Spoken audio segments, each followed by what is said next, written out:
Do you want to win a League of Ireland jersey of your choice for absolutely nothing? Of course, then why not enter our new giveaway competition over on our Instagram. The link to our Instagram is in the description down below. You can go over there. Really easy steps to follow, and it will ensure that you are in with a chance of winning a League of Ireland jersey of your choice. It doesn't get much better than that. Basically, the giveaway is just to thank all of you lot for all of your support over the last while, to celebrate the rebrand to LOI Fan TV, and all you guys have been so supportive to us over all the different socials and when we've announced it and stuff.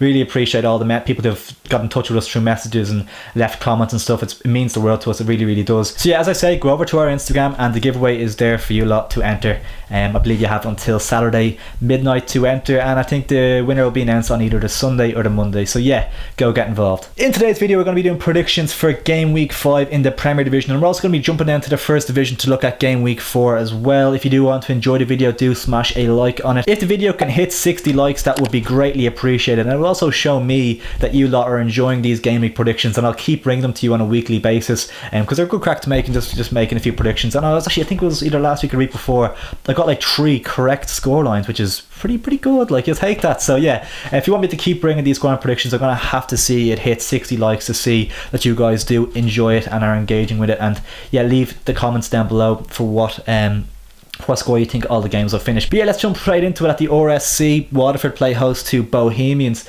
This is an interesting one. Obviously, I was at the Bohemians game last week against Dundalk when they came away from Oriel Park with all 3 points, and they'll be delighted with that, and they'll take a lot of confidence from that. Waterford, on the other hand, coming into this off a disappointing one against Finn Harps, took the lead up there as well, and then they kind of threw it away, and it was disappointing not to come away with even a draw.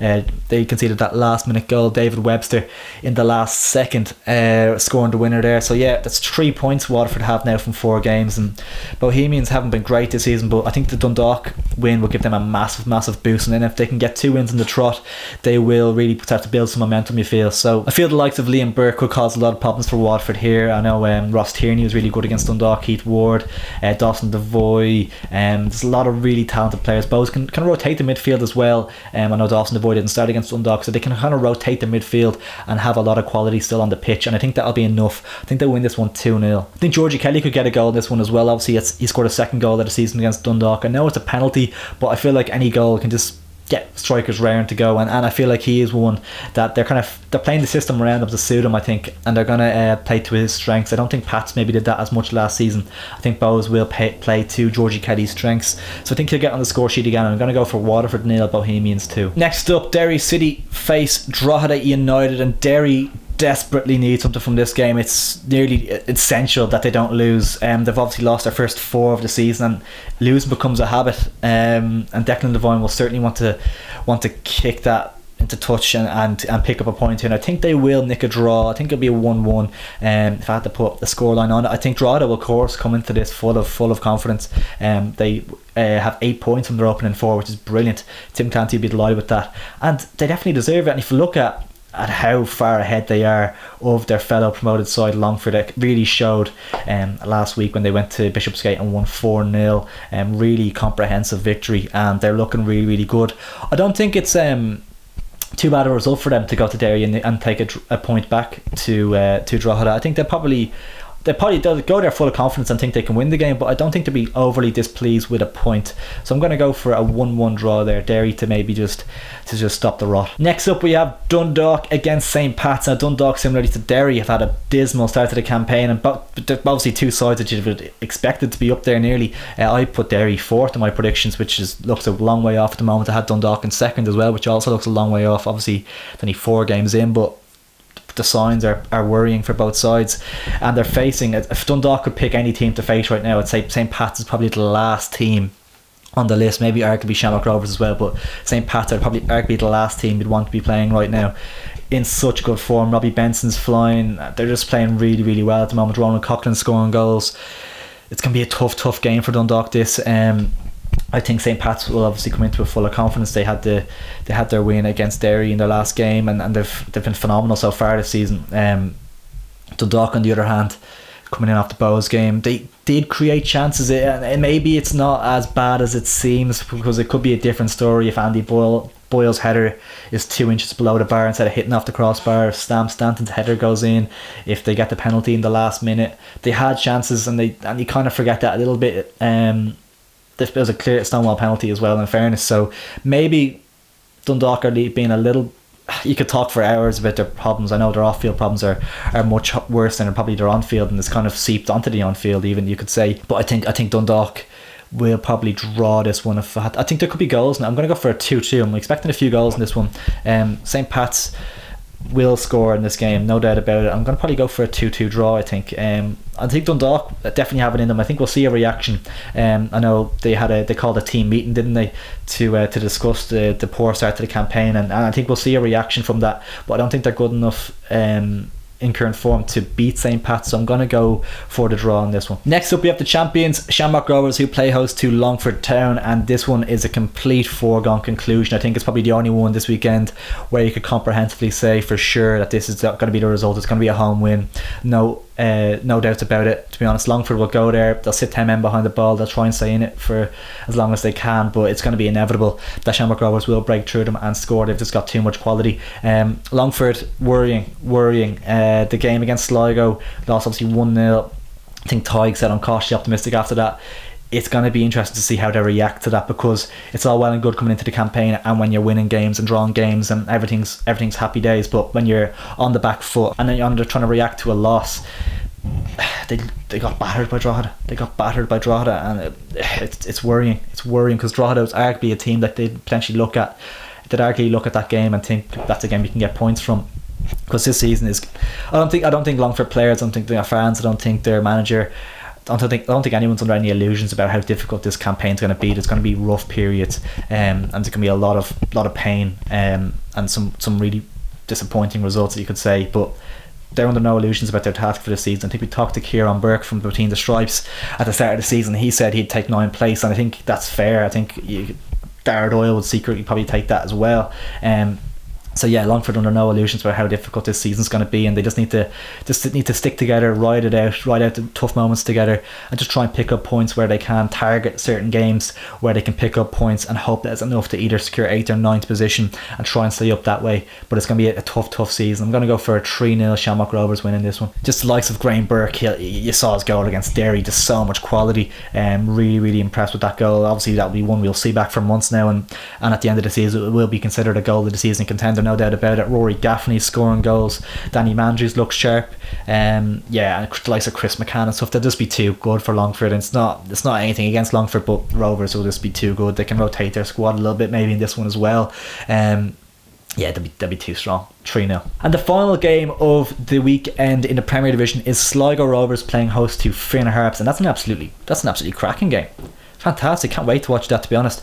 Sligo Rovers, of course, in fantastic form this season, 8 points from 4 games, but that's not as good as the visiting side. They come into this with 10 points from their opening 4 games, and it's included tough games against Dundalk, Bohemians, of course, tough games, and they'll be delighted with their start to the campaign. Finn Harps and Ollie Horgans is a lot of credit for what he's doing there, and there's question marks. I think I saw Finn Harps fans saying Adam Foley's hamstring is a concern. He scored 4 and 4 for them this season, so he's a crucial player up top for them. I know they have Owalabi and Sean Boyd and stuff, but Adam Foley's been scintillating so far. He's been really good, so if he's missing for this one, it will be disappointing for them. But the belief at the moment, like getting last minute winners and stuff like that, like the belief in that squad, the confidence will be so high. They go to Sligo thinking they can definitely get something from the game, but I think Sligo, I think they might be just a little bit too strong for Finn Harps in this one. I think Barry McNamee's been fantastic for Finn Harps as well. You have to mention that. And I think Greg Bolger might just do a job on him. That'll be an interesting battle in the midfield. I think the likes of Romeo Parks, Walter Figueira, Johnny Kenny, I think Jordan Gibson, of course, as well. He's been really good for Sligo so far. I think Sligo might just have a little bit too much for Finn Harps and served them their first defeat of the campaign. I really like Sligo this year. I think they could get a top 4 finish again. How Europe affects them, I'm not too sure. I don't think probably won't have too much an effect. I think their squad is a little bit thin, maybe. If a couple of injuries could send Sligo west, but I think I fancy them to win this game in particular. I think I'm going to go for it's going to be narrow though. It's going to be very, very tight. Won't be much in this. I'm going to go for a 1-0 Sligo Rovers win. Just have that little bit more quality, I think. Jumping on down into the first division, we're going to start off at the Carlisle grounds as Bray Wanderers play host to Athlone. This one will be very, very interesting. Bray have drawn 3 from 3 so far, and they need to get a win. And Athlone are top of the league. I'm taking 7 points from their first 3. Athlone will come there full of confidence after the trip to Cork. They'll be full of confidence, but I think I'll go for another Bray draw. I think I'll go for Bray to draw again. Athlone will be in the mix, definitely in the playoff mix, I reckon, come the end. I think people were probably maybe not expecting it, but their business was really, really good, and a lot of really good players there. So I'm going to go for a 1-1 draw in this one. I think Bray will probably be on the front foot for a lot of the game, but I think Athlone are no mugs, and I think it's tough to know, but I think I'll probably just go for the draw, 1-1. Next up we have Cork City playing host to Shells, the 2 relegated sides in Premier Division last season, and Cork have been absolutely abysmal so far. They weren't even good in their win over Cove, they weren't even great, and ever since then they've been poor. Shells haven't been much better, to be honest. They've obviously got draws against Bray and Galway, and then they beat, of course, Wexford last week 1-0, and very unconvincing victory, but it's a victory nonetheless, and they'll take confidence from that and they'll move on from that. And they haven't been great, Shells, there's no two ways about it, but I think they will beat Cork here. I'm going to go for a 2-0 Shells win. Like, you have to think Yo-Yo Maddy's going to get off the mark at some stage, and they have a lot of quality in their side. I think Cork have been poor. They have good players. Gearoid Morrissey has been a bit underwhelming so far. Dylan McLeod's a top first division player. Like, you think they will. I would have expected Cork to be a bit better than this and definitely be in the conversation, in the playoff conversation anyway, come the end of the season. But I fancy Shells to win this one comprehensively. I think I'm going to go for a 2-0 Shells win. Next up we have Galway, whose game last week was called off with Cabinteely, wasn't it, for the COVID situation at Cabinteely, and Galway are playing against Treaty United. Galway will be looking to bounce back. They obviously lost their last game 3-1 to Athlone, wasn't it? So Galway be needing to bounce back from that. Treaty obviously drew with Cove in their last game, which you'll probably be disappointed with. They probably would have liked to have probably won that game against Cove at home. So I think Galway will probably win this one. I think they'll get back on track. They've had time to, Caulfield's had time to kind of assess that Cabinteely defeat and put things right. I'm going to go for a 3-1 Galway win. I think they'll just have enough, and they'll start kind of mounting their serious promotion push and maybe get a run going. But disappointed from Galway that game though. They're pretty poor in that match. So yeah, I think they'll definitely be. A lot of people have gone for Galway as their tip for the league this season, and they're definitely in the conversation for that, but they need to get their act together and win this game, and I think they will. 3-1. UCD playing host to Cabinteely. This one will be interesting. I'm not sure if it'll actually go ahead, to be honest. Is the Cabinteely situation sorted out, the COVID situation? At the moment it's going ahead, so let's go off the basis of that. And both sides, Cabinteely I think are doing really well this season as well, and UCD are doing quite well. This one will be interesting to see what happens here, and I think I'll probably go for a draw at the bowl if this game goes ahead. I'll probably go for a 1-1. I don't think there'll be an awful lot in it. Both sides are quite good, and probably both sides will have an eye, definitely have an eye, UCD for sure, and Cabinteely probably as well. I didn't think Cabinteely would do that well this season, but they probably have a slight eye on the way they've started, have an eye on that playoff spot. So yeah, UCD and Cabinteely 1-1 I'm going to say. And finally Wexford against Cove, 2 sides that I expect to be in the bottom 2 of the first division come the end of the season. I don't think either side have enough to push into that mid-table region. I'm going to go for an away win here. I'm going to go for a 2-1 Cove win. Cove of course on the back of a decent point away at Treaty. Wexford did okay at Shells. They defended well, but they had all 10 men behind the ball for the majority of the game and tried to stay in it, and they did for long periods. You have to give them credit for that. Very young side at Wexford, but I'm going to go for the away win here. I'm going to go Cove 2-1. Well guys, I hope you did enjoy the video. If you did, make sure to drop a like on it down below. If it does hit 60 likes, I will know that you do enjoy this content and want me to keep bringing you game week predictions on a weekly basis, of course. And if you didn't see at the start of the video, we are doing a giveaway over on our Instagram at the moment. You can win a League of Ireland jersey of your choice for absolutely free. All you have to do is go into our description, click on the link to our Instagram, and there's a post there, a giveaway post there that you'll find easily enough, and there's 4 simple steps to follow, and you can enter with a chance to win a free League of Ireland jersey of your choice. It doesn't get much better than that. Do subscribe as well if you haven't already. We are on the road to 3k, and it is greatly appreciated if you can do so. We're hoping to hit 5k by the end of the year. It's a huge goal. It's a bit out there, but we want to do it. We think we can, and It's going to take a lot of help, a lot of support, and it is greatly appreciated if you can hit the subscribe button with the notification bell on. It means the world to us, and it's going to take a lot. It's probably a little bit out there, a little bit of a stretch, but we think we can do it. 5k on LOI Fan TV by the end of the year. It will be absolutely insane. But yeah, your support as always is unrivaled. We really do appreciate it. Thanks so much for watching, and we'll catch us in a bit. Enjoy the games of the weekend.